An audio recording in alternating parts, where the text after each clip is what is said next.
Nós estamos aqui, né, reunidos nessa mesa de debate, nessa sala de encontros, para justamente pensar os circuitos artísticos e colaborações em tempos de protofascismo, temeristão, trumpismo e Brexit.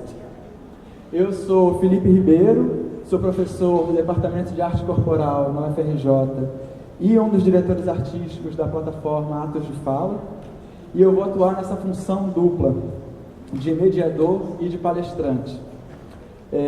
Compondo a mesa, nós temos o curador do Museu de Arte do Rio, Evandro Salles, Diego Dantas, diretor artístico do Centro Coreográfico, Fabiano Carneiro, coordenador de dança da Funarte, e Robin Malik, diretor do Goethe Institute do Rio de Janeiro.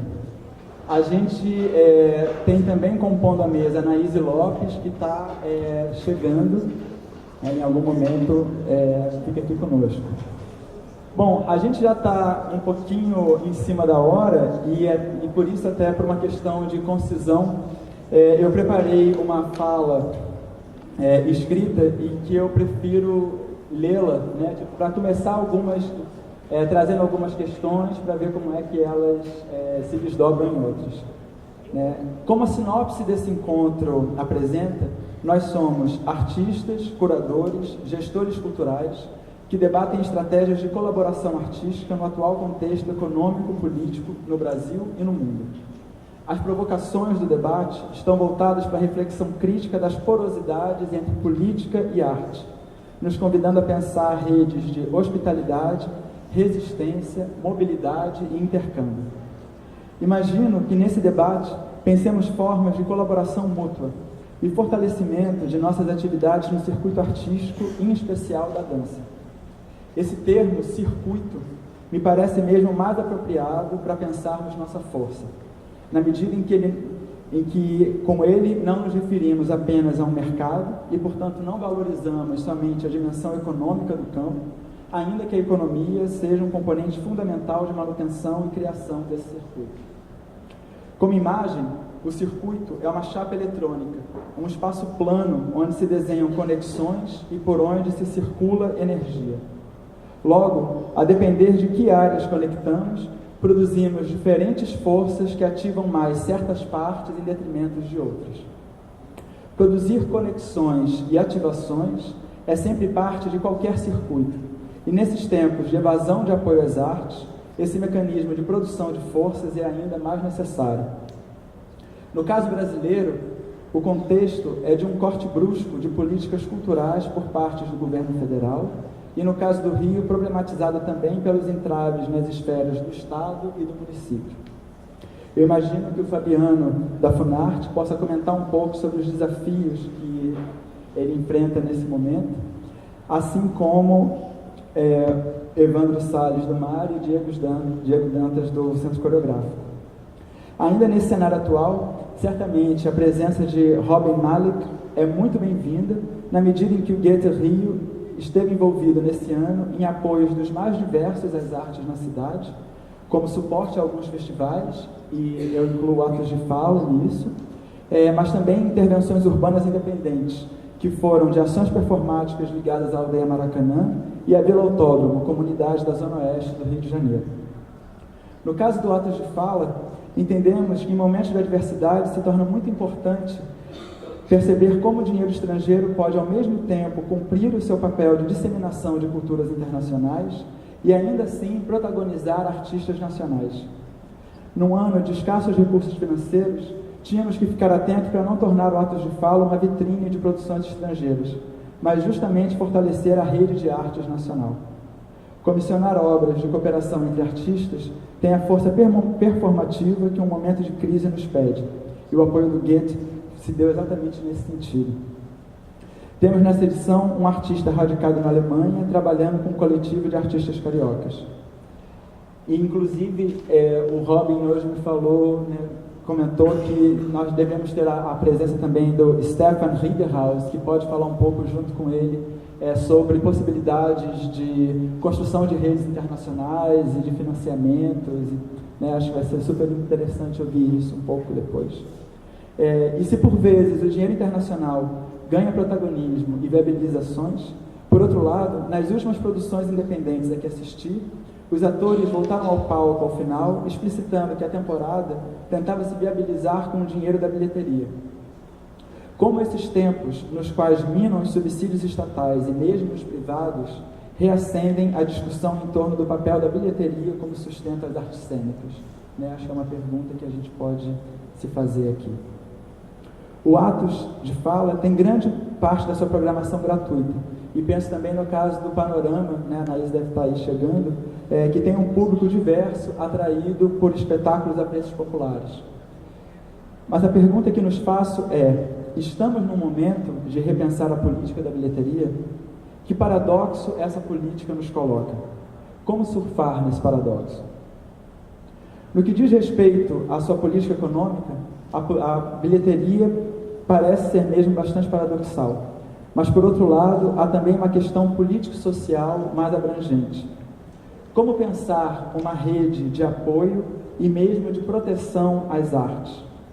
Há por todo o mundo uma ascensão de lutas por diminuições de direitos civis e manutenções de privilégios coloniais. Numa jovem democracia como o Brasil, essas lutas ganham uma agressividade ainda mais forte. Recentemente, diversos acontecimentos fizeram com que a censura, a falta de apoio de políticas públicas, a criminalização e a difamação tenham sido bastante discutidos pelos artistas. Algumas reações coletivas de artistas foram bastante contundentes, atuando em frente de diálogos com a população, de notoriedade com a imprensa e mesmo em ações jurídicas. Ainda assim, algo me leva a estranhar que a resposta tenha vindo majoritariamente dos artistas e de instituições diretamente ligadas à arte. Imagino que toda a questão do Queer Museu que vinha para cá, depois deixou de vir, reverbera aqui com essa fala. Me ressinto, no entanto, de um certo silêncio quando penso nos movimentos organizados, nos movimentos sociais, e tendo a achar que eles foram pouco solidários ao ataque que a arte tem sofrido, mesmo quando a arte dialoga diretamente com os modos de vida afins aos que eles experimentam. Me pergunto, e nos pergunto, sobre que fosso é esse construído entre nosso ofício e outros ofícios? Que falta de entendimento é esse dos movimentos de base em relação ao que fazemos e à relação de nossa existência?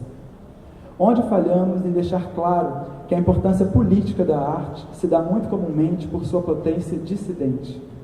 Como garantir coalizões com movimentos de base e, ao mesmo tempo, manter essa política de dissidência?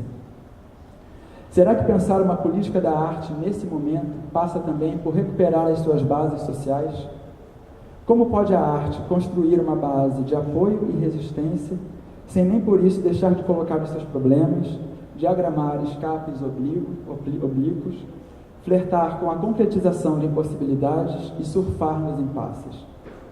Essa pergunta me parece estar no cerne do que chamamos de rede de colaboração, trabalho por coalizão ou mesmo junção por afinidade. Fico pensando num texto que foi muito elucidativo à minha geração de artistas, que foi O Artista como Etnógrafo. Um texto que justamente pensava a arte dos anos 80 e 90 e sua aproximação dos movimentos sociais, a arte ativista na luta contra o HIV e pró-pesquisa da cura, os refugiados, etc. Desse paradoxo etnográfico, explicitado quando tomado como invenção, surgiram várias apropriações: o artista como pesquisador, como curador, como cidadão, como profeta, como filantropo, como colecionador, etc. Mas na hora em que fomos criminalizados e difamados, poucos cidadãos, profetas, filantropos, políticos e colecionadores se sentiram suficientemente próximos dos artistas a ponto de quebrarem o silêncio e estarem conosco. No entanto, dentro dessa necessidade de fortalecimento colaborativo, estamos aqui, no Trans Incorporados, que justamente tem seu corpo composto e atravessado pela arte e pela academia. Eu vejo que essa interseção também constrói o parâmetro do Atos de Fala, quando a gente propõe um festival que aprofunde as discussões de performance pela performatividade do texto. O Atos de Fala tem constantemente intervindo em certas tecnologias de produção de conhecimento, tomando as palestras como dramaturgia de performance e, nesse ano, criando o que estamos chamando de aulas de desdobramentos. A proposta é estimular o caráter inventivo, criativo e mesmo ficcional no formato de aula, Um formato que, ao mesmo tempo que requer preparação e exposição, pressupõe interrupções, questionamentos, atalhos para outros assuntos ou permanência mais longas em tópicos específicos a depender do interesse da plateia.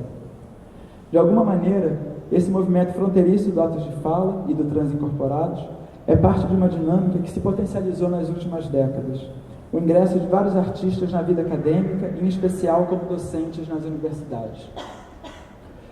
Essa interseção surge como uma resposta política e um fortalecimento mútuo do circuito artístico e acadêmico, em que, por um lado, se produz arte sem ter o compromisso de se sustentar economicamente dessa produção, e, por outro, se realiza uma atividade que potencialmente convergeria pesquisas acadêmicas e artísticas.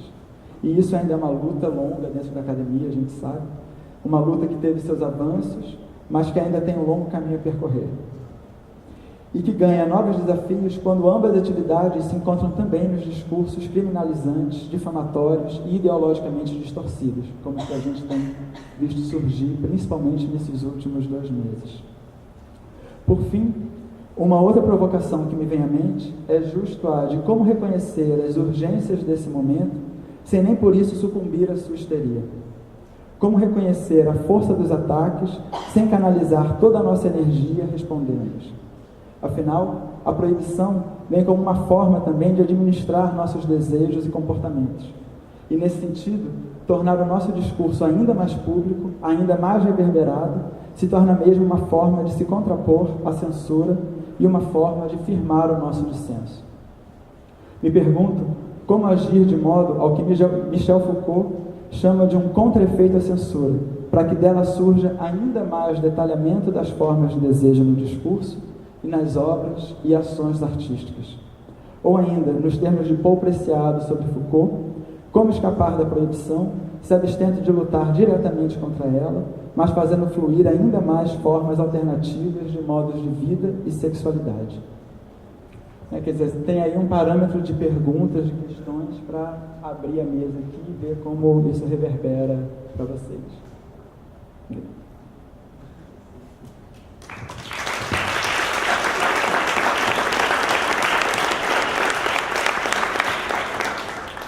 Boa tarde a todos.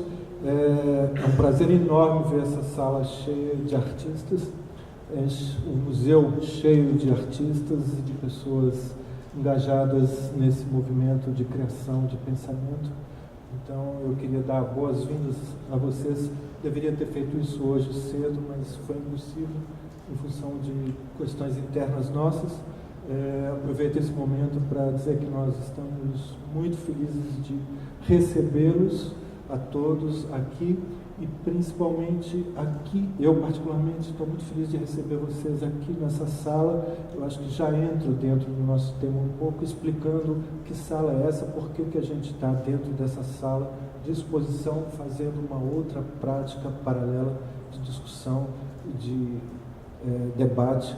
Essa sala faz parte de um programa novo do museu chamado Sala de Encontro, onde a gente tenta mudar a relação do público com o objeto, no sentido com o objeto de arte, no sentido de que ela proporciona não apenas uma passagem rápida e uma saída conduzida, mas, ao contrário, ela pretende, ela chama para um abrigo, para abrigar as pessoas, para acolher as pessoas, melhor dizendo, e para que elas se sintam acolhidas no sentido tanto de uma convivência com esses objetos, como com uma outra, entrar em uma outra instância, digamos, de estar, de pensar, de relacionar. Então, nesse sentido, essa sala, além de uma sala de exposição, é uma sala de encontro de todos os níveis.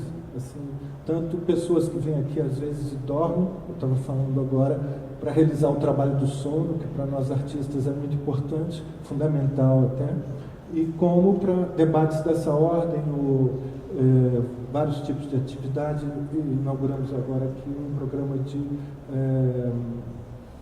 teatro, de peças pequenas e viáveis de serem feitas aqui dentro. Então, eu só falei tudo isso no sentido de que há uma tentativa nesse programa de transformar o museu esse museu, ou de aprofundar uma perspectiva com a qual esse museu trabalha. Olá. Você quer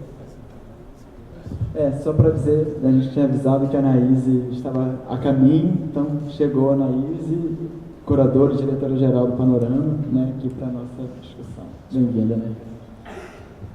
Então, esse museu trabalha no seu desenho conceitual, no sentido de ser um ponto de convergência, de transversalidade entre vários planos, tanto do usufruto da arte, como do plano da educação em relação à arte, da reflexão em relação à arte.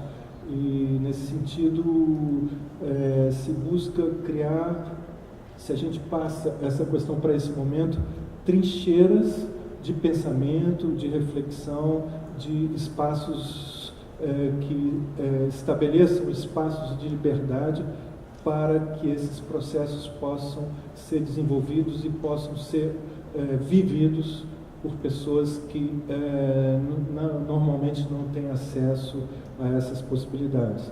Então, esse programa no qual nós estamos aqui, nesse momento, faz parte de uma série de outras ações nesse sentido. Esse programa tem como um objetivo que a gente pensa em implantar o ano que vem, vai abrigar um grupo de pessoas para um desenvolvimento, esse vai ser o lugar delas no museu, de desenvolvimento crítico, intelectual e profissional nas atividades aqui de dentro do museu, um grupo de jovens que vai tomar o museu como uma plataforma de desenvolvimento da sua capacidade crítica em relação ao mundo e, ao mesmo tempo, como uma possibilidade de se instrumentalizar profissionalmente a partir das atividades todas que são desenvolvidas aqui dentro em relação ao universo todo. Bom, acho que é um momento dramático que nós todos estamos vivendo de maneira dramática, de uma velocidade assustadora. Eu acho que, em primeiro lugar, nós não podemos, um pouco diferente do que você colocou, particularizar essa questão dentro do universo da arte, mas na realidade da cultura, na realidade esse universo está sofrendo, chegou até ele de forma avassaladora e direta e violenta, uma articulação que se abateu sobre em todos os níveis no país, né? Acho que é um projeto, do meu ponto de vista, um projeto claro, articulado, político, de não sei que instâncias de desconstrução de uma construção que estava sendo feita, né? Mal ou bem, estava sendo feita. E a gente tem de ver isso, é muito difícil a gente ver isso dentro de um ponto de vista histórico, amplo, grande, não só sair do nosso momento, se distanciar para entender esse movimento dentro de uma trajetória longa do país, mas a gente sabe, apesar da gente ter vivido esses anos achando que o Brasil estava saindo de uma condição semicolonial e entrando num outro patamar civilizatório, econômico, etc., a gente sabe que há um histórico muito recente onde uma classe dominante não permite uma democratização econômica, não permite uma mudança estrutural das condições do país. E o que a gente vê hoje é exatamente isso, quer dizer, num momento de uma passagem realmente significativa em todos os níveis culturais, educacionais, econômicos, etc., há um corte violentíssimo, há um golpe, onde em um ano se desestrutura tudo que estava sendo construído em décadas.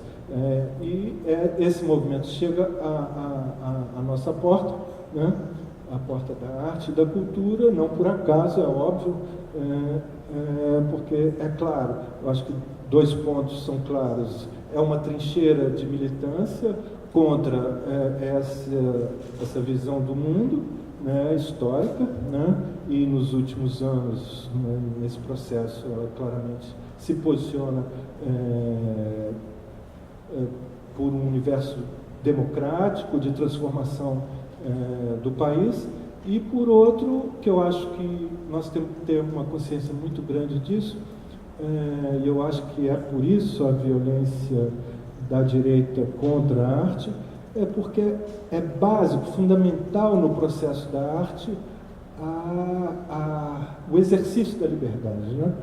O que é o exercício da liberdade? Tem se falado muito da questão da liberdade de expressão. Eu discordo um pouco dessa ideia da liberdade, que a arte, nós temos que defender a liberdade de expressão. Eu acho que é muito mais do que expressão. Eu acho que é a liberdade de invenção de um novo mundo, de uma nova visão do mundo. Eu não sei que visão. Quando eu faço arte, quando você está num processo de invenção, você não tem já algo definido, pré-determinado que você quer exprimir. Isso é equivocado, né? O processo da arte, por isso é necessária a liberdade, o exercício da liberdade, é um processo não sabido e não já sabido. Quer dizer, eu estou inventando, eu estou criando uma nova linguagem, e ao criar uma nova linguagem, eu estou criando um novo mundo. E é isso que eles não querem que se faça, né? Então, essa virulência contra o exercício da liberdade claramente, e a gente tem que ter consciência muito clara disso, é o objeto da violência deles, né? E, independente do caráter mais ideológico ou não desse exercício, a questão é muito além de uma instância ideológica. Quer dizer, ela é estrutural no processo da arte, né? É estrutural no fazer da arte a necessidade da liberdade. Então, é isso que a gente está defendendo num plano não só para o artista, mas para o sujeito. Quer dizer, no sentido de quando qualquer pessoa se abre para um objeto de arte, para uma experiência artística, ele tem, para viver aquilo, ele tem que se abrir para um novo mundo, para uma nova visão, para uma nova perspectiva. Então ele tem de exercer nele essa invenção da liberdade, esse exercício da liberdade. E é isso que eles não querem que se faça, né? É óbvio, né? E é por isso a virulência, digamos, maligna, a virulência, o ódio, né, que a gente vê nessas pessoas contra o fazer da arte, contra o universo da arte. E, na medida que a gente é consciente disso, eu acho que a gente pode ficar mais tranquilo, inclusive, porque é muito ruim a gente personalizar o ódio contra a gente, né? Como se fosse uma coisa contra mim. E na realidade não é. É uma questão histórica muito mais ampla. Eu acho que na medida que a gente compreende o nosso papel histórico, né, a gente se fortalece de uma forma muito grande. A gente pode se posicionar não simplesmente emotivamente, mas politicamente realmente, diante das coisas, diante desse momento que é gravíssimo, né, eu acho que dramático, mas que, ao mesmo tempo, eu vejo de uma forma, eu acho que tem um lado positivo, que as coisas ficam mais claras, que as posições ficam mais colocadas, né? Parecia que o Brasil não tinha mais direita, né? Que ninguém era mais de direita, ninguém assumia ser de direita. Ser de direita era uma coisa feia. Agora não, as pessoas estão assumindo de uma forma até assim forçada para serem simpáticos a um grupo específico que se coloca de direita, né? Então aí o jogo fica, de alguma maneira, a situação fica mais explícita e você pode discutir com mais clareza, né? Porque é muito difícil você, tudo é democracia, todos são democratas, todos são lindos, e, na realidade estão praticando, desenvolvendo práticas centenárias de escravismo, de preconceito, de racismo, de tudo mais, né? Então agora as coisas, por um lado, estão se clareando no sentido de uma perspectiva mais objetiva de quem assume cada lado, e você pode se posicionar de uma forma mais objetiva, mais precisa, né? E isso talvez seja fundamental para a possibilidade de uma real mudança, É uma real mudança. Não é possível estabelecer, aceitar certas práticas, não é mais possível, certos posicionamentos. Então, a partir disso, haverá confronto em muitos aspectos, e esse é um confronto estabelecido por eles, inclusive, em relação ao campo da arte, né? Eles desencadearam esse confronto, e eu acho que é um confronto, em muitas instâncias, inevitável, que nós teremos de saber conviver e construir exatamente redes, trincheiras, aparatos de conscientização e de prática para que a gente não sucumba a essa violência toda que está aí na porta. Obrigado, Evandro.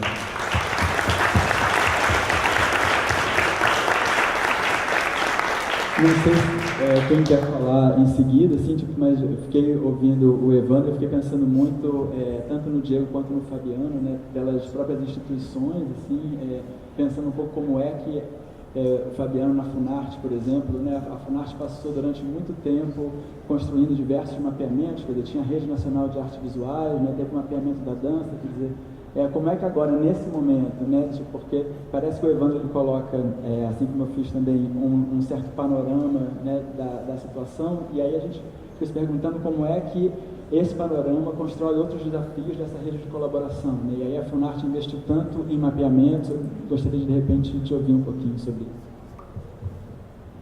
Boa tarde a todos. Primeiro eu queria agradecer a oportunidade de estar aqui por parte da UFRJ, os professores, os colegas aqui da mesa, todos vocês. Bom, a gente está num momento, eu gosto de contextualizar, né? Há menos de aproximadamente um ano atrás, nós tivemos a extinção do Ministério da Cultura.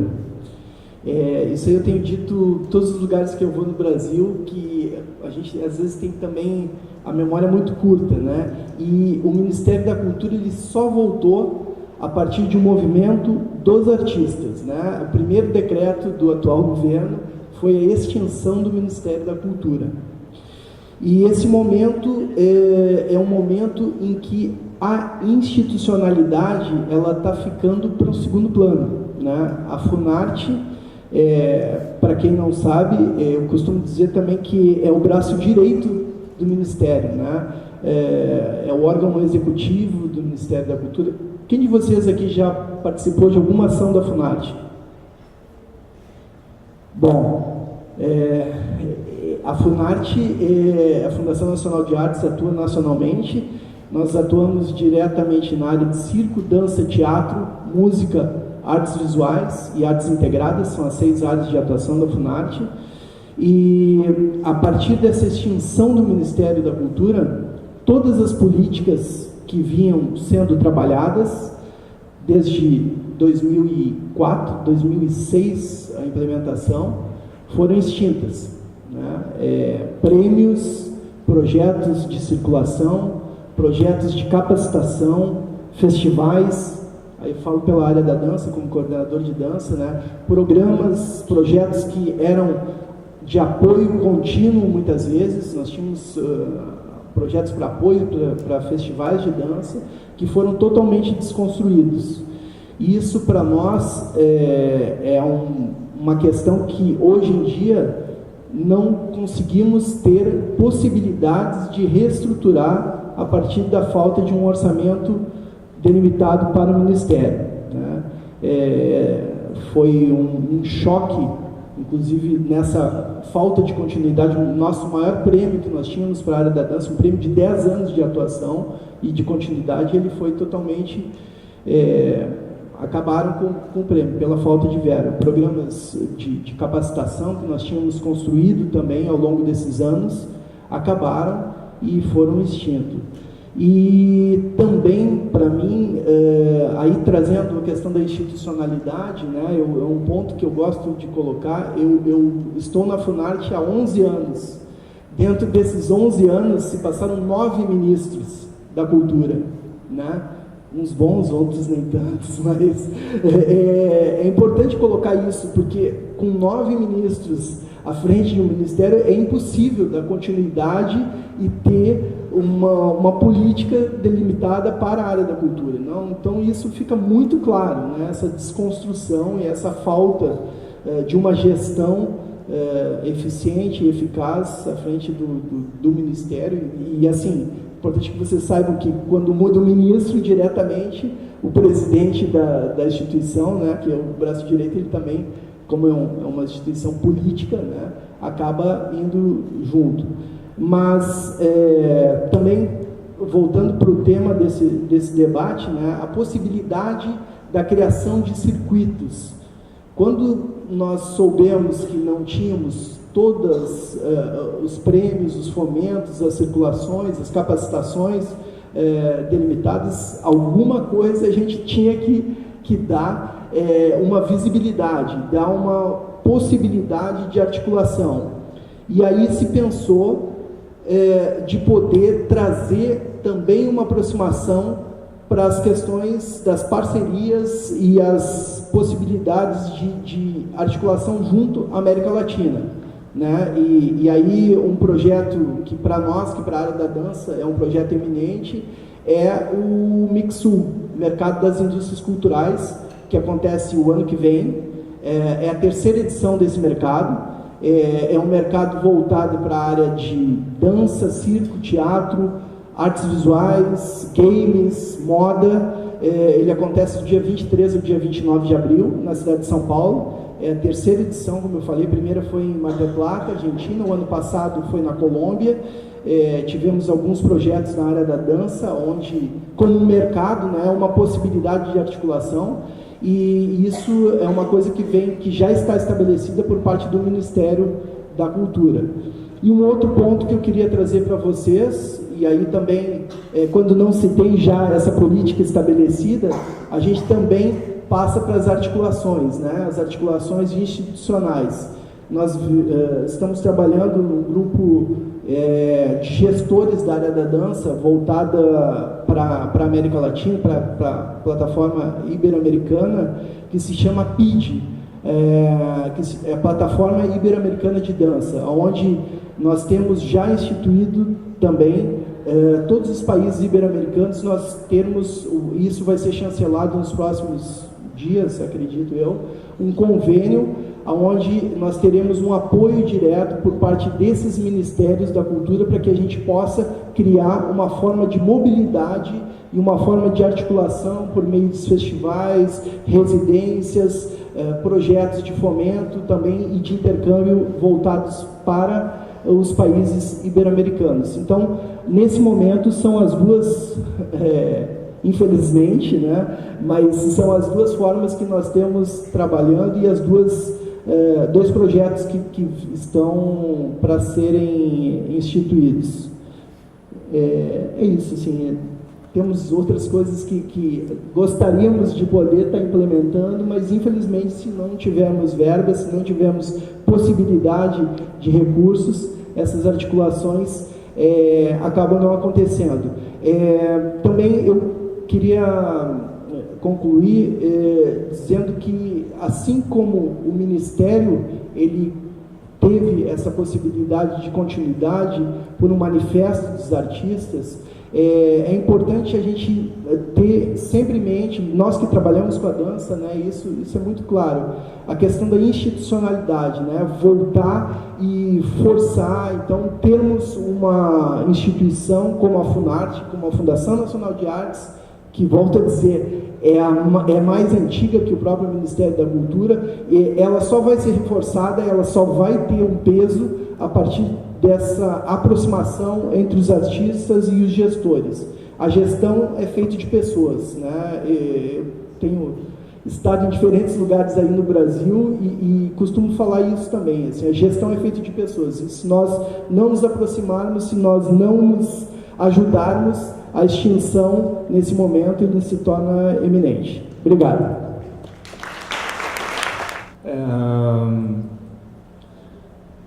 A fala da gestão, pela perspectiva da direção artística de um equipamento público de administração direta, que não conta com recursos para a programação, é uma fala que me protege em alguns sentidos, mas que também expõe outros, né, que são as formas como a administração se relaciona com os diversos equipamentos, né? Mas, por sorte, temos uma produção de dança que contempla todos aqueles espaços, faz com que aqueles espaços estejam completamente ativados por espetáculos. Os que não conhecem, nós temos um teatro, 2 estúdios, um loft, uma galeria, uma mediateca, uma sala de vídeo e 3 apartamentos e uma administração. Então, nesse contexto, o principal ativo do Centro Coreográfico são seus espaços, né? A possibilidade de propiciar o desenvolvimento de trabalhos. E aí, claro, que a manutenção desse prédio de 5 andares tem um custo, e esse custo, esse gasto é mantido pela Secretaria Municipal de Cultura, sim, porque o que eu digo é que nós não temos verba para projetos, né, artísticos, precisamos trabalhar para ter, e aí precisamos de uma articulação política, sim, entre todos os artistas, para que nos processos de escuta, conselhos municipal, estadual, nacional, as instâncias governamentais, os fazedores de lei, quem lida com os orçamentos, tem a possibilidade, né, de entender quais são as nossas demandas, quais são as nossas especificidades, e aí sim nós tenhamos força para partilhar dos orçamentos, né, porque enfim, às vezes as coisas parecem um pouco distantes, mas não são. É o nosso trabalho, o nosso fazer que constrói as ações.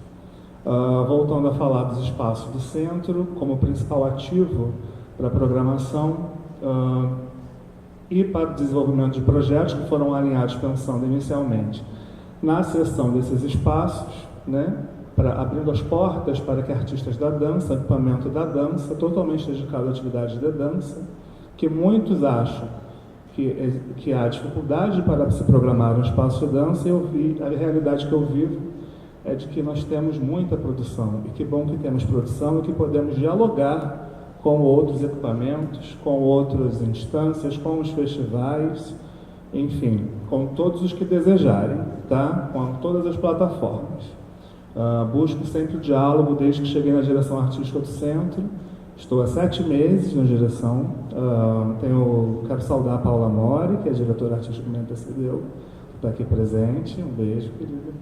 E sobre a perspectiva da organização e da gestão dos projetos, tá?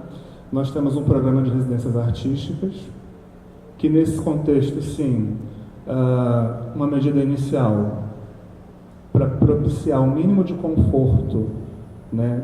Como sou artista da dança, sou bailarino criador, professor, percebi que naquele momento em que eu cheguei na direção, os corpos, estávamos entrando no processo de contração por conta desse grande medo, desse desconhecido dessa direita, né? Então, o meu desejo naquele momento era dar um pouco de conforto a esses artistas, a essas 37 companhias e iniciativas de dança que ocupam os espaços do Centro Coreográfico, com a possibilidade de ter 6 meses de espaço para o desenvolvimento das suas atividades dentro desse que é um dos projetos, né?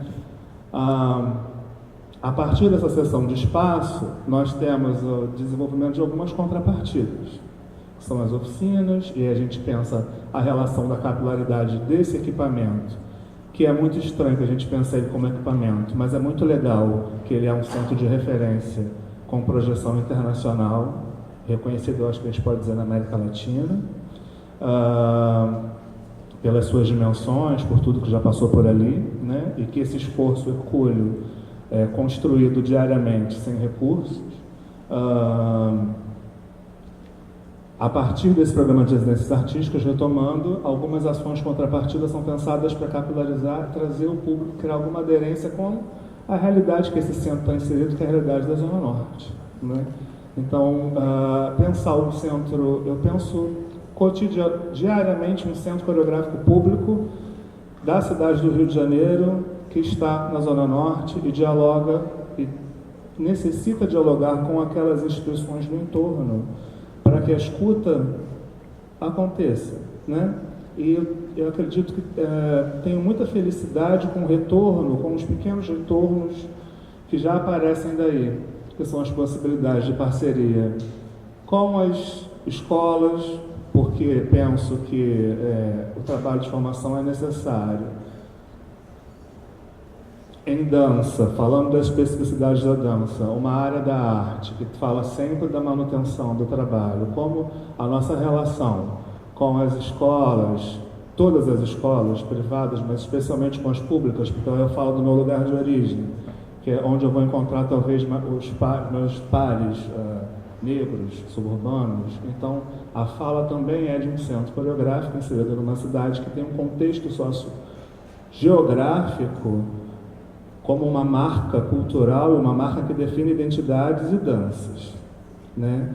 Então, como esse é um contexto de uma cidade que dialoga com o mundo, eu penso que deve ser interessante para a gente pautar essas ações na nossa programação, né? Então, pulo para a pauta do Teatro Anjoviana. Nós temos um teatro em 150 lugares, enfim, com uma programação intensa, convido vocês a visitar. Nós tivemos uma programação desde agosto, aniversário, que eu posso responder mais por ela a partir de agosto. Uma programação intensa, com espetáculos todos os finais de semana, Companhia Joana Amadas, pauta sempre pensando o diálogo entre as gerações da dança, entre as instituições, as instâncias, os grupos, as companhias, quem está fortalecendo ações de dança nos projetos sociais, nas favelas ou comunidades, seja lá como cada um preferir chamar. Enfim, percebendo quais são as instituições que permanecem fortes, voltando a falar da institucionalidade, Fabiano, porque eu acredito que o caminho sim é pela institucionalidade e pela sistêmica, porque as ações precisam, né, se perpetuar. A lógica dos eventos, que era uma marca de uma narrativa da gestão anterior, trouxe para a gente a possibilidade de pensar várias maneiras de propiciar encontros entre pessoas, em que talvez o capital tenha sido privilegiado. Aí a gente, nesse momento em que a narrativa dos eventos não está mais presente, a gente pode pensar também qual é a construção que nós, como artistas da dança, e aí artistas de base, do carnaval, artistas de todas as danças, de todos os circuitos, encontram para manter as suas ações vivas, as rodas, quais são os quaisquer formatos, são espetáculos, são mostras, como as pessoas desejosas de fazer, quais são os formatos, não é? Que novos formatos vão contemplar as necessidades e os fazeres, não é? Porque, não sei, percebo que talvez a construção de uma narrativa para que a gente saia desse lugar do medo e da contração e passe para um lugar de diálogo, porque sem conversar a gente não consegue nada, e de conexão entre as pessoas, possa ser um bom start, né? Enfim, eu queria falar mais sobre a programação do centro, mas aí, enfim, eu posso deixar para um outro momento, tá bom? Obrigado, Diego.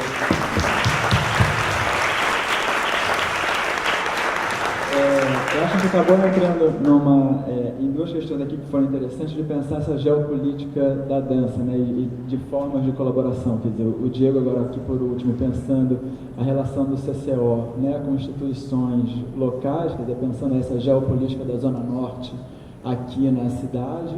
A gente teve o Fabiano pensando justamente, né, no âmbito federal, essa relação com a América Latina, quer dizer, em dois programas que estão aí se desenvolvendo.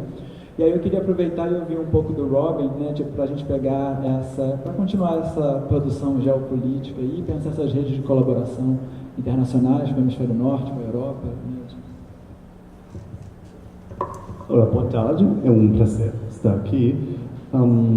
Acho que o trabalho das instituições culturais europeias tem mudado muito, porque antigamente a maioria das atividades foram turnês e apresentações do país de origem, da Alemanha, da França, Itália, Espanha.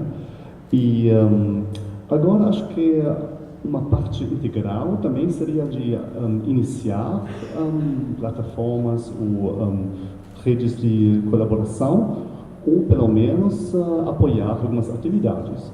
E um exemplo do ano passado, junto com a NAISE, foi uma versão particular de colaboratório com, acho que 14 coreógrafos e críticos de arte, dança, curadores da Europa e da América do Sul. Acho que temos uma sobrevivente aqui, não? Maria José está aqui, espero pelo menos. Ali, ó. Ah, sim. Maria José. Maria José. Sim, está aqui. E, mas isso foi um exemplo de colaborações, porque, como ponto de partida, pode ser uma plataforma, pode ser uma residência, também um formato muito importante durante os últimos, digamos, 10 ou 15 anos, pode desenvolver uma parceria muito mais sustentável. Talvez não seja no próximo mês e mesmo no próximo ano, mas depois um certo tempo, com parcerias mais sólidas, com um entendimento das estruturas locais e muitos aspectos que também sejam importantes. Além disso, tem muitas estruturas na Europa, tem convocatórias semanais quase com a União Europeia para redes intercontinentais de trabalho, para caso de dança e também outras plataformas, mas falta um pouco a transparência. Normalmente, eu diria que as instituições culturais europeias teriam que ser acessíveis para que vocês possam perguntar ou propor projetos. Isso seria a nossa tarefa, falamos sobre isso. Também temos uma rede de instituições culturais europeias mundial, também aqui no Rio, se chama Cluster. A instituição se chama EUNIC, a rede de instituições culturais da Europa. Aqui no Rio, por exemplo, temos o Instituto Cervantes, o Instituto Italiano de Cultura, a Aliança Francesa, o Instituto Cultural de Dinamarca, o Goethe-Institut, evidentemente.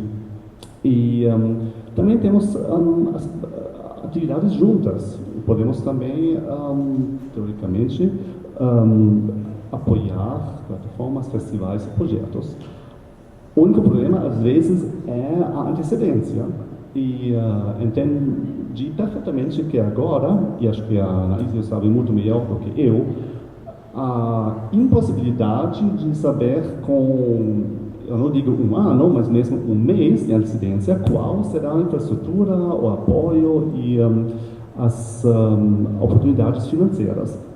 Por isso, isso talvez seja mais fácil em tempos mais fáceis. Mas os temas também têm mudado. É evidente que alguns temas urgentes, por exemplo, a liberdade de expressão e censura, também são temas para institutos culturais, como o trabalho do Goethe-Institut, mesmo automaticamente, porque no mês passado foi o Museu de Arte Moderna São Paulo, mas também o Goethe-Institut como alvo de um shitstorm enorme depois da performance de Wagner Schwartz no São Paulo, porque algumas semanas antes disso, uma performance dele aconteceu no Goethe-Institut Salvador. Mas, além disso, para o ano próximo, por exemplo, junto com instituições culturais europeias, já identificamos uma oportunidade, porque o ano 1968 foi um ano muito importante, por exemplo, na Alemanha, na Itália, na França, mas também acho que no Brasil, mesmo de maneira um pouco mais negativa, sobre a limitação de liberdade de expressão. E é evidente que vamos falar sobre os temas de censura e liberdade de expressão com formatos performativos, mas também com conversas, finalmente. E conferência redes europeias, também temos alguns convidados da Alemanha aqui, entre nós, por exemplo, a Ana Wagner, que está por ali, de Casa de Artistas Musonto, em Frankfurt, e também o Stefan Hilterhaus, o diretor artístico de Parque Zollverein, que é uma instituição muito importante e ele sabe muito das redes e da colaboração. E também um aspecto muito importante, a conexão entre o circuito artístico e o circuito acadêmico. E espero que ele possa falar com a gente na segunda parte de nossa roda aqui. Acho que esses foram alguns pontos. Obrigado.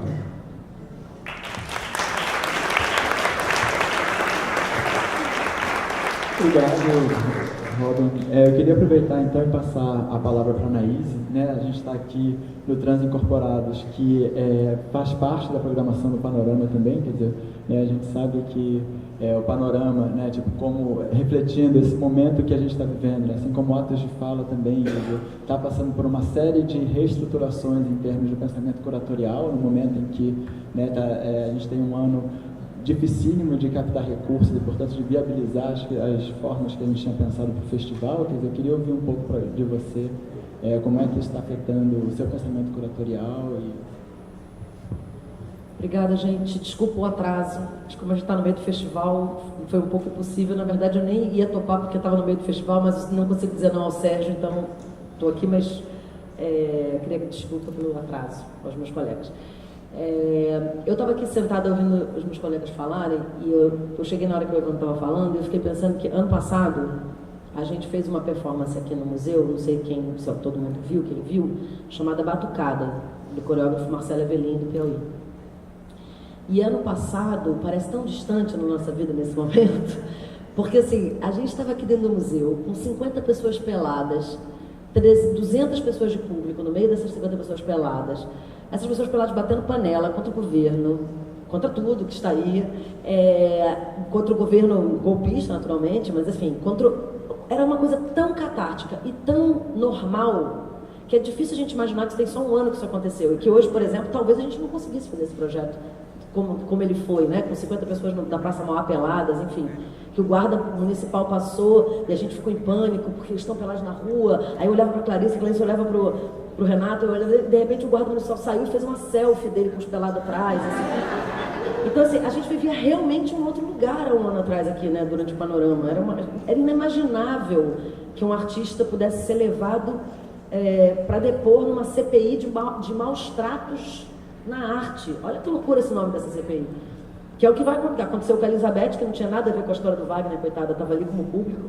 E que vai acontecer, esperamos que não, com o Wagner e com o Luiz Camilo, porque ontem foi autorizado a condição coercitiva deles a essa CPI, o que significa na prática que se eles não forem de livre espontânea vontade depor, eles podem ser levados à força.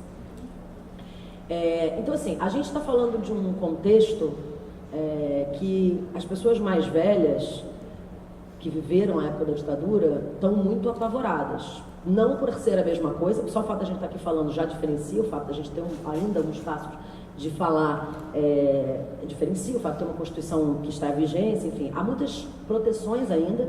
No entanto, há sinais de algo que não existia nos últimos anos no Brasil, certo? Há sinais de que há lugares da sociedade que começam a achar que, de repente, não é má ideia proibir algumas formas de arte, que de repente não é má ideia um Estado um pouco mais militarizado, que talvez não seja tão má ideia eleger um candidato como este deputado fluminense que pleiteia a presidência e que cujo nome a gente não fala mais, isso é um pacto entre nós.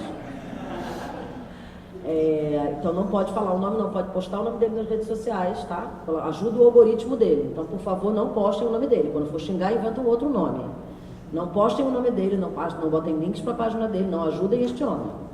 Primeira coisa. Hã? Pelo amor de Deus, gente, o algoritmo todo mundo já sabe. Quem não sabe como funciona, barra um Google como funciona o algoritmo do Facebook. Então não postem, não.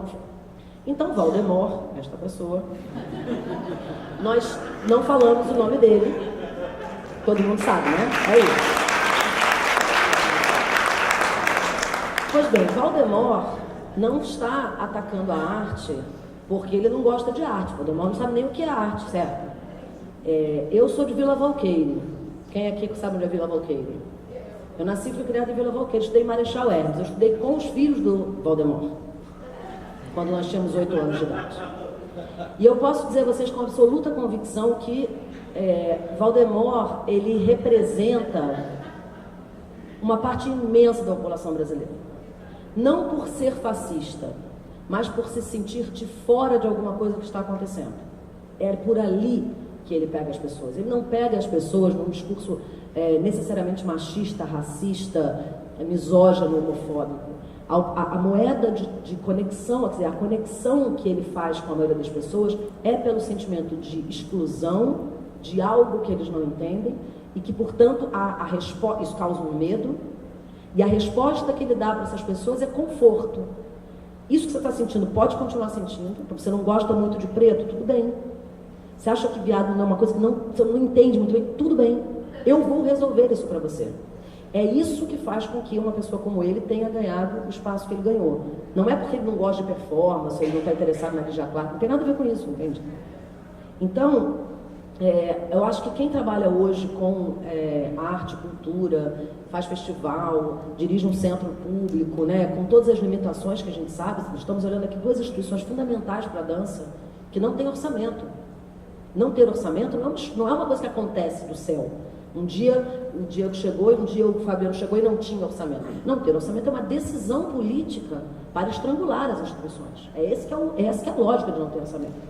Então, não ter orçamento para realizar os projetos independentes do Brasil é uma decisão política. Então, não é uma crise econômica, né? Assim, não tem orçamento no Ministério da Cultura, mas teve oficialmente mais de 9 bilhões dados em emendas parlamentares nos últimos 2 anos. Então, a gente está diante de uma clara posição política onde a arte não tem importância, não é que ela é um problema, ela é só mais uma coisa que nós não queremos que aconteça porque nós estamos preocupados com outras coisas nesse momento. Então, quando a gente viu esse cenário no final do ano passado e no começo desse ano, a tentativa era que o Panorama não só honrasse a história dele desde que foi criado pela LIA, que é um festival que tradicionalmente trata de questões políticas de maneira muito clara e tem uma programação muito voltada para isso, como também a gente tentasse de alguma forma usar a visibilidade que o Panorama tinha para falar de algumas questões. Quando a gente começou a redesenhar para o Panorama, por exemplo, ter uma programação quase totalmente nacional pela primeira vez, que é o que acontece esse ano, e ter uma amostra de projetos que foram apresentados, foram selecionados por um grupo de curadores, aí não tinha acontecido nada dessas coisas, né? Como resultado disso, a programação do Panorama que acabou sendo selecionada, acho que hoje nós estamos no 3º ou 4º dia, acho que não tinha ninguém vestido até agora, nenhuma peça, ou tinha 2 pessoas, quer dizer, pra gente, quando você olha a programação que foi selecionada, que não é uma provocação, porque ela foi selecionada antes de acontecer, por exemplo, a restrição do VAB, já tinha acontecido o desmonte da Queer Museum em Porto Alegre, mas não tinha acontecido o veto, não tinha acontecido, quer dizer, não é uma resposta, é só porque isso era tão natural, eram trabalhos tão comuns de acontecerem, porque isso não era um problema. Então a programação acaba que nesse momento se tornou meio uma lembrança de que a gente podia produzir peças sem se preocupar com nada disso, há 6 meses atrás, né? Pois bem, diante disso, a gente fez a opção de fazer essa programação mais nacional e uma opção de criar espaços para que essa discussão surgisse.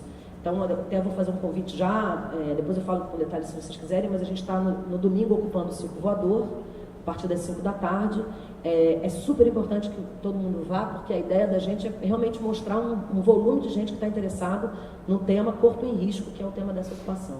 Então, a gente vai começar com uma mesa com muitas pessoas de várias áreas da sociedade que vão falar da sua perspectiva do corpo, e depois tem várias performances, tem shows. A gente vai fazer um ato de desagravo pelos artistas da área de performance e dança e teatro que têm sido perseguidos ou que têm tido peças censuradas de maneira não explícita, né? A gente não pode nunca perder de vista que nesse momento não há uma censura no país. O que há é um ataque, uma manipulação do sistema judiciário, que é uma outra briga. Não é o Poder Executivo que está proibindo as coisas. É uma ação coordenada nacional de entrar nas brechas do judiciário esse que vem sendo aparelhado há 20 anos pelas igrejas neopentecostais. Nós temos escolas de formação dentro das igrejas pentecostais há anos no Brasil para colocar gente dentro dos concursos de juiz e desembargador no país. Nós temos aqui uma situação em que o líder da igreja mais importante do Brasil, neopentecostal, não é que semana passada ele deixou vazar o seu plano. Ele publicou um livro há 10 anos. Esse livro está à venda há 10 anos no Brasil. Então, assim, todo mundo sabia que isso ia acontecer. A gente que ficou aqui fazendo nossos negócios. Que é mais legal ficar entre a gente, entendeu? Aí a gente ficou aqui fazendo performance, fazendo panorama, entendeu? Aí tomava chá com os amigos e tal. A gente estava aqui vivendo a vida achando muito legal tudo. Democracia é um lance bom. Só que a gente esqueceu que a democracia inclui eles, que não concordam com a gente. E quando a gente pensa que a democracia é um sistema onde a maioria, por voto, em teoria, decide o que vai acontecer com o país, a gente tem que se preocupar quando a gente não é a maioria das pessoas. E não se engane, porque nem na Suécia nós somos a maioria. Quer dizer, nenhum lugar do mundo, por mais alta escolaridade que tenha, o pensamento progressista não é majoritário em nenhum lugar do mundo. Nenhum. O pensamento progressista, as formas de inovação, esse novo mundo que o Evandro falava, quer dizer, a capacidade que o artista tem de inventar um mundo que não estava, isso sempre foi uma fresta, isso é um buraco. O mundo está acontecendo, o artista abre um buraco para entrar uma luz que não estava lá. Isso é sempre uma situação de combate. Então, a gente não pode nunca esquecer que esse estado que nós estamos vivendo é o estado natural da arte. É garantir que a gente continue tendo esse estado que abriga, esse espaço é que abriga. Que essas pessoas não querem nem que esse espaço seja possível. Agora, não adianta a gente se encastelar e falar, vamos fazer o panorama que a gente fazia sempre, fica todo mundo aqui, aquelas pecinhas nossas aqui, muito legal, a gente vai tomar um chopp depois. Se a gente não fizer um espaço de diálogo, nesse momento, eu acho que a gente está falando como artista, como curador, como cidadãos. Porque daqui a 11 meses vai ter um presidente da República novo. Um presidente da República novo. E esse presidente da República novo e esse Congresso novo vão refletir o que as pessoas estão achando do mundo agora. Com toda a manipulação que a gente conhece das mídias, com toda a facilidade que você tem de manipular as redes sociais, por exemplo. Então, se a gente não pensa nesse quadro, quando está produzindo peças ou eventos, ou criando os espaços de diálogo e de conexão e os circuitos, a gente vai continuar fazendo o que a gente veio fazendo na última década, que é fazer um circuito, eu com o Stefan, com a fulana, com 5 sensacionais projetos de arte contemporânea no mundo, 10 museus maravilhosos, entre nós, que já concordávamos com tudo que a gente estava fazendo de qualquer maneira. Esse é um problema, eu acho que é uma autocrítica que nós fazemos e acho que todo mundo está lidando com arte contemporânea, tem que pensar sobre isso. A gente não, assim, não quero alongar muito, mas para a gente começar um pouco essa discussão mais prática, mais política, talvez, do que a gente está falando, né? O tema dessa mesa é um tema que, não por acaso, cita 3 nomes, né? 3 pessoas e uma decisão coletiva, né? Porque a ideia de temeristão, desculpa aí, a ideia do... Aliás, primeiramente, esquecemos... Por favor. Esquecemos primeiramente, Sérgio, nunca esqueça que eu vim correndo, estava... Desculpa. Então, bom, a gente está falando de um presidente, né, uma pessoa. A ideia de temeristão que está no nome dessa mesa tem a ver com uma pessoa. O trumpismo tem a ver com uma pessoa. Tínhamos mais um. Não, e o Brexit não é uma pessoa. O Brexit já é de outra natureza. O Brexit é uma escolha coletiva. Então a gente só tem que lembrar que o Trump já resultou numa escolha coletiva, o Brexit resultou numa escolha coletiva, aqui não é uma escolha coletiva ainda porque a eleição vem aí, vamos ver o que vai acontecer. Mas a gente está no momento de tentar evitar que a escolha coletiva seja uma escolha do medo, ou uma escolha da manipulação, uma escolha onde a gente como artista está observando o que está acontecendo e se defendendo, em vez de estar agindo. Essa é uma provocação. E para fechar aqui, eu tenho falado, na segunda-feira a gente fez uma conversa lá na OAB sobre liberdade de expressão, com vários juristas e pessoas falando sobre um marco legal onde a gente opera no Brasil. As instituições jurídicas são sólidas, o problema é que uma parte grande do judiciário brasileiro está muito comprometido com essa causa conservadora, então a gente precisa entender isso como estratégia. Né? Quando a peça da Natália e da Fernanda, Renata, foi agora proibida em Salvador, eles entraram em 10 varas diferentes em Salvador, para que um dos juízes desse a liminar, para poder impedir o segundo dia da peça, que finalmente foi feita, acolhida naturalmente pelo Goethe de Salvador, que nesse momento é uma casa segura da liberdade de expressão no Brasil, o Instituto Goethe como um todo, especialmente o Goethe em Salvador nesse momento. Então, eles estão agindo em operação, eles têm um circuito muito montado. Esse circuito do que a gente fala de cooperação, de operação política, para um lado conservador do Brasil que está interessado em ganhar essa eleição, eles estão articulados dessa maneira. A gente não. A gente não tem uma ferramenta para falar rápido, a gente com todo mundo aqui. Talvez o Facebook pegue um pouco de todo mundo aqui, mas as pessoas que trabalham com o Valdemar, eles têm um sistema que eu infelizmente descobri porque tem uma pessoa próxima que gosta bastante dele. Existe um grupo de WhatsApp, eu vou dar dois exemplos, tá? Vou falar duas coisas para acabar. Uma coisa é para a gente pensar como a nossa vida está completamente desconectada do que essas pessoas estão fazendo. Eles têm um grupo de WhatsApp, que é o grupo primeiro da família, dos assessores, das pessoas próximas da família. Tem 290, qual é o máximo do WhatsApp? 290, eu acho, né? Então, eles têm 290 pessoas ali. Para estar nesse grupo, a pessoa tem que provar que tem outro grupo de 290, para onde pode espalhar a informação. E por assim vai. Então, cada grupo... Então, é uma pirâmide de WhatsApp que em 5 segundos atinge milhões de pessoas. Milhões de pessoas.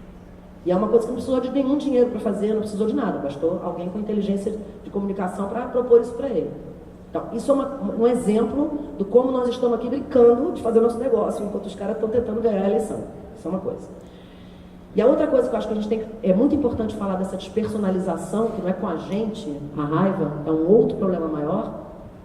Tem um artigo que saiu no El País, tem uns dias, talvez uma semana, um pouco mais, que é uma entrevista, um perfil de um estrategista político que estima-se que possa ser um dos contratados da campanha, digamos, da direita, que é uma expressão que eu sei que não faz mais sentido, mas a gente é old school, a gente fala direita ainda, né, que a gente é velho. A gente fala direita, mas enfim, todas essas forças meio centro-direita conservadoras. E esse estrategista, ele está dando uma palestra em São Paulo, o artigo do El País começa descrevendo a palestra dele. E nessa palestra, ele fala o seguinte, falando da sua estratégia de comunicação.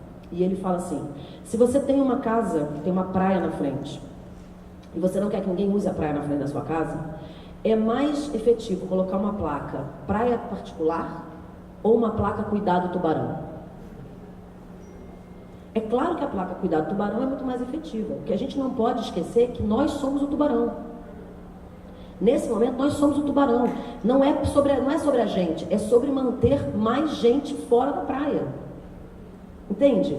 A operação é de outra natureza. Se a gente não entender o tamanho da operação, a gente vai continuar se defendendo quando uma performance é atacada, se defendendo quando uma exposição é vetada. A operação é muito maior. E a gente precisa agir de acordo com quem percebe o tamanho dessa operação. Porque senão, a gente vai ficar fazendo isso. Eu vou ficar lá preocupada se vão invadir o teatro, que tem 10 pelados no Panorama esse ano, não sei o quê. A gente se preocupa, a gente se protege, a gente, né? Então, a ida para o circo voador, por exemplo, é porque nós íamos fazer o Labete. E eu precisava de um espaço onde nenhum governante pudesse me expulsar, o circo voador é privado, e um espaço que tivesse segurança física para o Wagner, porque naturalmente a próxima vez que o Wagner fizer essa peça no Brasil, eles vão tentar atacá-lo, inclusive fisicamente. Então, eu precisava de um lugar que tivesse detetor de metal, que a gente pudesse ter segurança para fazer a peça. Eu procurei o circo voador, que evidentemente, que é um espaço que surgiu de resistência cultural, topou. No final, o Wagner não pode fazer a peça, porque os advogados pediram que ele saísse do Brasil, onde ele está, de fato, fora do Brasil, porque ele recebeu muita ameaça de morte, e a gente resolveu, então, fazer a ocupação do circo voador com outras peças, mas sempre com essa memória de que a gente tem no Brasil hoje uma peça que não pode ser feita, e que a gente, pela primeira vez em 25 anos do Panorama, teve que se preocupar em ter um lugar que tivesse um detetor de metal. Entende? A gente precisa lembrar o que está acontecendo para além da nossa questão imediata e curatorial, se eu vou ter dinheiro, se eu não vou ter dinheiro, a gente não tem dinheiro por causa disso, não é o contrário. Entendeu? Tem um quinto do orçamento do Panorama esse ano, não é porque tem uma crise, porque projetos como o Panorama não são para ser patrocinados mais dentro dessa lógica. Como não vai ter dinheiro para o Evandro fazer o que ele quer no que vem no museu, como não vai ter para o Centro Coreográfico, como não vai ter para a Funarte. Porque é o mesmo problema, entendeu? Então, assim, a minha provocação é o que nós estamos dispostos a fazer e como nós pretendemos sair da zona de conforto e fazer algo juntos. Porque cada um no seu quadrado, a gente já viu o que aconteceu. É só olhar para os últimos 15 anos. Olha o tamanho da operação da Funarte Nacional nos últimos 10 anos. A Funarte botou dinheiro em todos os municípios brasileiros. Tinha alguém produzindo uma peça para a Funarte, com bolsa, com prêmio. que isso gerou de articulação nacional, de fato, na hora que a gente precisou gritar sobre alguma performance sendo impedida? Nada. Nada. Qual foi a repercussão nacional? A repercussão foi nas redes sociais, mas o que de fato aconteceu? O que nós de fato fizemos? Entende? Então eu acho que a gente tem que pensar assim, esses circuitos de cooperação, eles são muito importantes no tempo que você pode criar livremente, mas eles são profundamente importantes quando esse criar livremente está ameaçado. Mas só que é um outro tipo de circuito, ele passa por outras questões. Se a gente não se articular, e concordo completamente com a fala do Diogo, por isso, porque eu não sou da Zona Sul nem do Centro, se você não se articular com o carinha que está do seu lado, ou seja, se você não vai lá no seu tio de Marechal, que faz campanha para Valdemar, se o seu tio de Marechal é o outro, amigo, não adianta fazer ponte com a Noruega, sacou? Se o seu parente que está mandando coisa dizendo que o artista é pedófilo no Facebook, no Zap da família, não for a pessoa primeira que você vai alcançar para conversar, para tentar fazer uma ponte, não adianta aplicar para o projeto de residência lá no PACT, sinceramente, entendeu? Acho que a operação é muito mais urgente essa do que fazer um super rede nacional. Rede tem pra cacete, estamos fazendo rede há 20 anos. Eu nem aceito mais rede, ninguém aguenta mais. Porque você faz rede, cria um montão de obra, e na hora que dá o perrengue, o que aconteceu? Alguém viu alguma grande rede de colaboração nas artes cênicas brasileiras lançando uma carta? Para a gente conseguir fazer a carta das instituições foi uma lenha, pergunta Evandro. Para todo mundo fechar, para todo mundo fazer. A gente fazer uma reunião com as instituições do Rio de Janeiro é uma lenha. Entendeu? Então, assim, acho que a gente está falando de coisas que são mais urgentes, eu acho, até do que a cooperação internacional artística em si. Desculpe um pouco a irritação.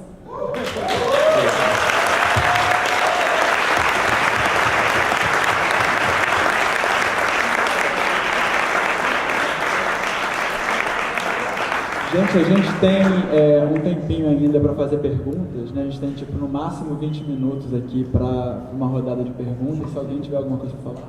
Oi, boa tarde. Vou aproveitar a carona da empolgação da sua fala, que é muito necessária nesse momento, e eu vou me apegar a um trecho da fala do Felipe, logo no início, sobre as coalizões, né? E eu ouvi um pouco do Diego, né? Você falar um pouco do espaço político que o Centro Coreográfico ocupa com a região e se preocupando um pouco como que aquele lugar, a relação se dá com aquele lugar. É claro que a gente vive num universo de controvérsias muito grande e tudo mais, então falar em coalizão é entender que a controvérsia faz parte dela na hora de dialogar, né? Mas eu queria ouvir dos outros tanto daqui do Evandro como do Fabiano, por exemplo, o que institucionalmente, né, como que se dá, por exemplo, esses diálogos com as culturas de base, né? A gente tem, por exemplo, o Carnaval agora gritando no Rio de Janeiro porque está perdendo seus espaços. A gente tem uma série de manifestações, por exemplo, na cidade que estão sendo completamente proibidas. A Pedra do Sal aqui está aqui do lado, a todo momento cerceada, né, por polícia e coisa armada. Então, como que existe algum vislumbre mais institucional entendendo esse universo de controvérsias, né, e a dificuldade, né, que é tentar esse diálogo de ir ali, vamos lá conversar com as instâncias mobilizantes, né, especialmente pensando em toda a histeria que o universo do Carnaval vem, por exemplo, gritando de que, olha, estamos perdendo espaço, que é também uma dimensão da cultura que não dialoga com o nosso umbigo dos cubos brancos e espaços fechados e de endo-relações, né? No âmbito aqui do MAR, o MAR trabalha no âmbito das exposições, tem 3 braços. Tem a coleção, tem as exposições e tem uma coisa que chama Escola do Olhar, que tem uma atuação bem grande em vários planos. Dentro desses três braços, você tem núcleos conceituais, núcleos Então, por exemplo, tem um núcleo que chama Arte e Sociedade, que pensa exposições a partir dessa perspectiva, exatamente de uma relação com universos sociais significativos, culturais significativos. Então, por exemplo, nós tivemos aqui há pouquíssimo tempo, nós estamos com o primeiro andar de cima para baixo é dedicado sempre a alguma questão relativa à história ou à realidade do Rio de Janeiro.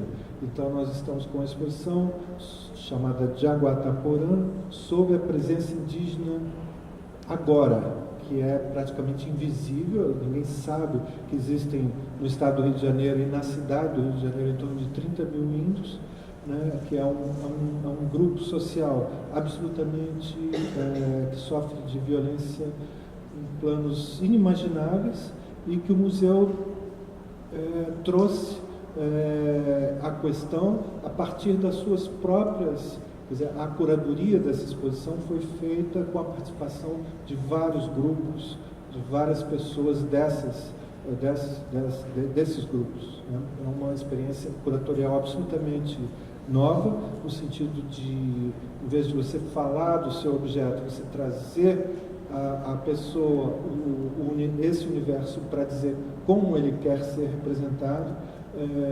Então, essa exposição é um exemplo de uma preocupação de pensar questões sociais fundamentais para o Brasil e para o Rio de Janeiro. Teve um momento aqui que nós tínhamos 3 exposições, uma sobre arte e loucura, onde havia uma presença igualitária, digamos assim, no mesmo nível de significação, de importância, entre pacientes de hospitais psiquiátricos que trabalham com arte e artistas contemporâneos de primeira linha, e uma outra exposição feita por uma artista chamada Rivane Noshbanda, trabalhando com crianças, as crianças junto dela fazendo os objetos a partir, chama O Nome do Medo, uma exposição muito bonita. Então, no momento que a exposição, o museu estava ocupado por loucos, crianças e índios. É muito interessante nesse sentido, que são exatamente grupos sociais ou instâncias sociais cuja voz, de alguma maneira, o museu trouxe para ser ouvida, para ser compartilhada, para ser... E o ano que vem nós vamos trazer uma exposição nesse andar, que fala do Rio de Janeiro, chamada História do Samba no Rio de Janeiro, exatamente sobre essa questão, que é uma história absolutamente heróica, fantástica. Se você se dedica, eu particularmente não sou especialista nisso, estou lendo, estou aprendendo. Nós estamos trazendo pessoas desse universo para construir a exposição, e essa exposição coloca a questão exatamente, vai tentar colocar do ponto de vista não obviamente do objeto curioso, exótico, mas do ponto de vista cultural, político, de resistência, né, de reinvenção de uma cultura submetida a uma violência histórica monstruosa e que soube se reinventar de maneira extraordinária, e o museu está trazendo isso. Essa exposição vai ficar um ano, que é onde esse andar, essas exposições de longa duração. Então o museu trata, tanto nesse nível das exposições, como, por exemplo, no nível da coleção, de trazer para o seu âmbito representações significativas dos vários grupos sociais, das várias questões. Então nós temos um núcleo de arte e cultura afro-brasileira, temos vários núcleos significativos que tentam, de alguma maneira, abarcar o Brasil, a cultura brasileira, a nossa história, a história da arte brasileira. Então, é um museu que trata essa questão de uma organicidade da arte com sociedade e cultura, com um olhar absolutamente particular, e creio que cada vez mais... além disso, tem vários programas específicos. Esse que eu descrevi aqui, que a gente vai iniciar, tem um outro programa chamado Vizinhos do Mar, no qual as comunidades daqui têm toda uma relação particular com o museu, né? Elas frequentam o museu de forma específica, particular, dentro de uma série de programações. Algumas já foram feitas exposições com uma relação especial, usando o universo imagético e cultural daqui do Morro da Providência, e a história do samba está toda ligada exatamente a essa área da rua, que dizem que o samba nasceu na Pedra do Sal, né? Na realidade foi aqui na Marechal Deodoro, na casa das tias baianas. O samba veio da Bahia, de alguma maneira, parece que historicamente, e toda essa área, que é chamada Pequena África, de uma significação absoluta, e o mar está exatamente no centro desse universo. Então nós temos não só uma relação cultural, ideológica, mas geográfica com esse universo que a gente quer e busca trazer, tanto na sua coleção como nas atividades todas. Agora tem seria meio longo falar de todas as atividades. Rapidinho aqui, nós temos, desde 2005, na primeira gestão, o ministro Gilberto Gil, frente ao Ministério da Cultura, foram criadas, e aí a Funarte teve um protagonismo muito grande, foram criadas as câmaras setoriais. E aí a Câmara Setorial é uma instância consultiva por parte do Ministério, depois passaram a ser os colegiados setoriais, né? E cultura afro, design, artes visuais, enfim, todos os segmentos que é uma instância nacional do Ministério da Cultura, né? Até o ano passado era uma instância muito ativa, porque nós tínhamos reuniões periódicas com esses colegiados setoriais a partir para a elaboração das políticas públicas para esses segmentos, né? E eu falo que era muito ativa porque no ano de 2017 ele existe, é um decreto, inclusive assinado pelo chefe de Estado, mas ele está lá parado, né? Mas ainda existe um diálogo por parte da Funarte com essas instâncias, não existe digamos assim, eles são legitimados por parte da sociedade civil, né? Um órgão consultivo da sociedade civil. Eu não sei, boa tarde, eu vou só continuar aqui porque eu acho que a pergunta dele também me mobiliza a pensar esse extravasamento, eu acho, desses muros das instituições, sabe? Porque sempre que eu penso no museu, e eu sei do trabalho do mar, assim, né? De quebrar esses muros, e eu sou uma vizinha do mar, porque eu sou moradora da Conceição, e eu sou estudante da UFRJ também. E eu fico pensando assim, como que, para a gente criar essas redes e tornar dobrar essa ressonância toda desse potencial da arte, assim, né, como mobilizadora dessas forças todas, como que a gente pode quebrar um pouquinho essas barreiras das instituições, porque a sensação que eu tenho é que é fantástica, assim, o trabalho que as instituições fazem, mas às vezes eu tenho a sensação de que as coisas se fecham nelas, assim, e como, não sei se é uma pergunta, mas é uma coisa que eu queria estar pensando junto com vocês, né?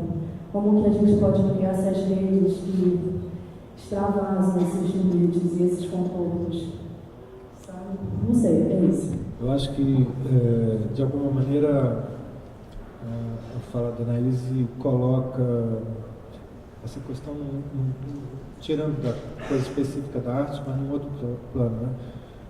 Como é que a gente se articula, como é que a gente rompe esse isolamento, né?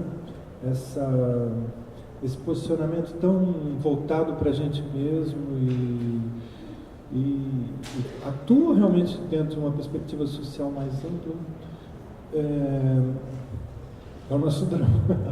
Quer dizer, eu não sei, eu acho que, voltando à minha fala, quer dizer, a gente não pode ver a situação de hoje a partir só dessa perspectiva de hoje. A gente tem que entender dentro de uma perspectiva histórica maior, né?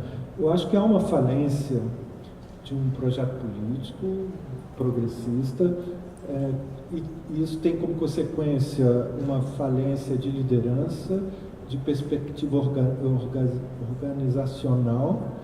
Nós não somos mobilizados por força organizacional nenhuma.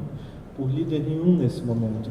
Então, há um descompasso absoluto, porque a direita exatamente está sendo mobilizada por alguns líderes, né, que surgiram inesperadamente, porque a gente estava despreparado, e a gente está sem saber como fazer exatamente essa pergunta. Se você coloca a sua pergunta num plano maior, quer dizer, tirando daqui do museu, mas jogando ela para o universo social, de dizer, como é que a gente sai desse isolamento? Como é que os movimentos sociais são?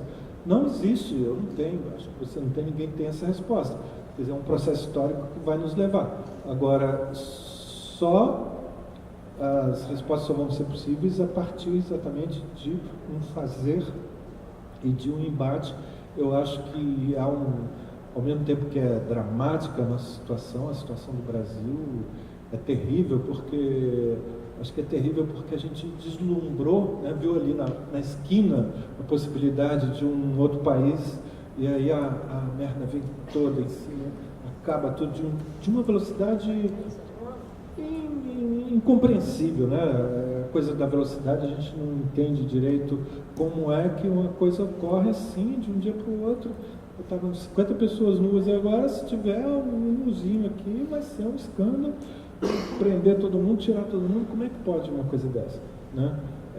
Agora, é o que a gente está vivendo, isso não tem como escapar. E nós temos de encarar isso de alguma maneira, ou de várias maneiras, e disso vai surgir, espero, algumas saídas, né? Mas eu acho que a primeira constatação é que há uma falência do universo político, do organismo político e das perspectivas políticas, digamos, organizadas em torno de um pensamento progressista. Eu acho que por erros, não só por um acidente histórico, mas por erros objetivos das pessoas que levaram esse universo, que lideraram esse universo. Acho que um deles, estrutural, foi a aliança que foi feita com o universo conservador, através da qual se entregou possibilidades muito grandes de tudo isso ocorrer, e, por outro lado, uma falta de visão que a Anaís estava colocando, com o exemplo da questão judiciária, de que era necessária uma organização muito maior popular, que eu acho que foi, para mim, esse foi o grande erro do PT ao assumir o governo, no sentido de tirar do universo popular, do universo social, os instrumentos de organização, de autonomia, e hoje, diante da situação, não há organismo nenhum, não há organização nenhuma que possa enfrentar a situação, né? Então, esses organismos vão ter de ser criados, vão ter de ser organizados, e a coisa é árdua, não tem saída. A gente aqui tem de fazer, o outro lá tem de fazer, e é devagar, e não tem como ultrapassar. Então, a realidade é essa, e a gente tem de ficar feliz de estar desse lado, né? Porque a gente podia estar do outro lado, completamente ignorante, analfabeto, obscuro, violento. Graças a Deus a gente está, acredito, não sou um dualista, não. Você é um pouco dualista, a gente já falou sobre isso. Mas eu acho que o lado aqui é pelo menos um pouco melhor. Mas, só para terminar, senão vamos ficar sem bolsa. Negócio de nós e eles, a gente já falou sobre isso. Tem que abraçar os golpistas agora. Não pode fazer nós e eles mais. Porque é o seguinte, primeiro que não tem nós e eles, né, gente? Eu elegi o Lula sabendo que o vice era quem era. Eu elegi a Dilma sabendo que o vice era quem era. Não é que isso legitima o golpe, só mostra que não tem nós e eles. Tinha nós com um pouquinho deles para ganhar. Ou seja, essas alianças de um campo progressista, pragmático, que entrou numas de vamos botar para dentro esse pessoal para ganhar a bancada no Congresso, nos levou onde nós estamos agora. Mas acho que o movimento contrário, que é um recrudescimento do nós e eles, de uma espécie de purismo esquerda, né? Tipo, vamos trabalhar para eleger o Guilherme Boulos. Gente, eu namoraria o Guilherme Boulos, ele não vai se eleger nem síndico do próprio assentamento. Entendeu? Então, assim, a gente tem que ser, nesse momento, saber qual é a situação que nós estamos vivendo. A gente acorda hoje, olha para o noticiário, quem é mais velho como eu, Evandro, a gente fala, meu Deus, que ano é hoje? Que você acorda e as pessoas estão viralizando um vídeo do Ciro Gomes. Entendeu? Meu Deus, que década é essa que o Ciro Gomes é uma possibilidade política? Entendeu? Para a esquerda brasileira. Então, assim, eu acho que esse dualismo é um sentimento natural, porque a gente tende a achar que se estão atacando a gente se junta com quem é igual a gente. É uma força de resistência natural. Mas a gente não pode perder de vista essa ideia de que estas pessoas que estão nos atacando também faziam parte do projeto político que a gente estava junto. E que agora a gente precisa entender como a gente separa esse joio do trigo, entendeu? Agora, tem deveres de casa para fazer. Sei lá, eu fico pensando, se os malucos lá do fulano conseguem juntar centenas de pessoas num zap, a gente também tem que conseguir, pô. Então, assim, trabalho de casa. Tu tem 200 amigos na vida? Faz um zap, cara, de 290 amigos. Vai tomar o quê? 3 horas da sua vida. Faz um zap com 290 amigos que você acredita que são do campo progressista e se dedica diariamente a olhar o noticiário. Você viu uma notícia mentirosa? Você viu um vídeo mentiroso? Vai, posta no seu grupo e fala, galera, essa notícia que está circulando dizendo que os artistas são pedófilos é mentira. Faz um trabalho, entendeu? Faz um trabalho de contra-informação. Eu agora faço uma situação micropolítica que eu recomendo a todos, é bastante satisfatória, que é, você entra no táxi. Com 5 minutos você sabe qual é do táxi. A maioria dos táxis, fora o que me levou para casa essa semana, e quando me deixou em casa falou, Lula 2018, abracei o táxi. Diante dessa realidade, eu não queria o Lula, mas diante do que temos, um Lula 2018 no táxi é melhor do que a outra opção que sempre acontece no táxi, que é, a senhora sabe quem vai limpar o Brasil, né? Aí fudeu, quando ele fala isso, já sabe limpar o táxi. Aí você tá no táxi que o cara vai limpar o Brasil. Aí você começa a contar uma história que eu conto um pouco verdade, porque de fato eu estudei com os filhos dele, mas o resto é tudo mentira, e vocês podem dizer que foi vocês que estudou, que ele não tem como saber. Então eu sugiro uma visita. Como eles operam sem nenhuma conexão com a realidade, você também não precisa ter. Então você dá uma olhada na página do fulano para saber um pouco da história, porque se o cara perguntar, você sabe coisas básicas. E você tem que decorar um pouco da história do fulano. Aí você entra no táxi, o cara fala, porque a senhora sabe, o Brasil tá uma merda, tá uma merda. Só sabe quem vai limpar o Brasil. Quem? Aí ele, pá! Aí você fala, olha, cuidado, estudei com os filhos dele lá em Marechal Hermes. Vale nada essa família. Aí você começa a contar coisas terríveis da família pro táxi. Aí você tem que sacar sensivelmente se o cara, por exemplo, seria um cara simpático a bater em mulher. Se for, não usa essa. De fato, o deputado batia na mulher quando a gente era criança, mas como todo mundo desse tipo bate em mulher, ele batia também. Só que você, se você sentir que o cara é uma que vai achar que a mulher fez alguma coisa, não vai nessa. Mas vai, por exemplo, numa coisa que é facilmente verificável. O Flávio foi preso com maconha quando tinha 14, 15 anos.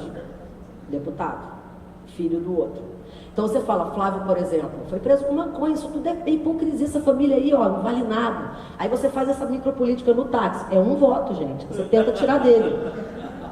Então, assim, eu faço essa piada porque, de fato, me diverte quando eu converso com os taxistas, mas é porque, assim, a gente tem que pensar que é tão importante desmentir uma mentira no Zap quanto é fazer uma performance nesse momento. Eu acho tão importante você usar o seu espaço familiar para falar com seus familiares, quanto é eu fazer o panorama e o Evandro conseguir que alguma coisa aconteça aqui, apesar das restrições que está tendo nesse momento, entende? Eu acho que assim, a gente tem que fazer dever de casa. Dever de casa. Tem 11 meses. Então a gente tem que correr. Nossa, gente, obrigado.